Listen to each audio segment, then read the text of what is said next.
Time for Financial Insights with Lord's Financial Planning, and founder Jim Lord is joining us. Jim, good morning. Good morning, Aaron. Well, over the past few weeks, we've talked about the 3 pillars of financial planning, and of course, at some point, we have to talk about what happens to all of this when we're gone.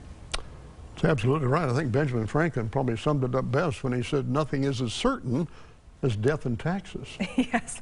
So what else do we need to be taking into consideration when we're thinking about all of this? Well, if we don't get our wishes down in writing and be specific, chances are it's not going to end up well for our family or the loved ones we leave behind. So that's the first thing we need to think about, getting things down in writing, okay? Okay, and what else should we be taking into consideration? Well, of course, you start by getting together with a financial planner. So a trusted financial planner is going to help you walk through putting together a plan.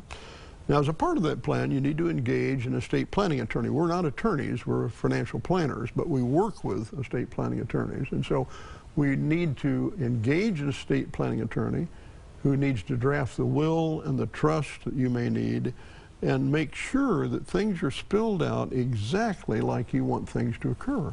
Okay? Well, how can we avoid mistakes, and what are some of those mistakes that we should be trying to avoid when going through this process? Biggest mistake, Aaron, is not having it in writing. You know, if you don't have a will and a trust and you've talked about it with your family and you just think it's going to work out okay, chances are it won't, because you're no longer there, okay? And I bet you have seen it all at your practice. I have, and it's amazing when a little bit of money is involved. Many times this brings out the absolute worst in family members. They all have their agenda, and so we need it in writing. Okay? In writing, okay, very important. And any final thoughts on planning for your legacy?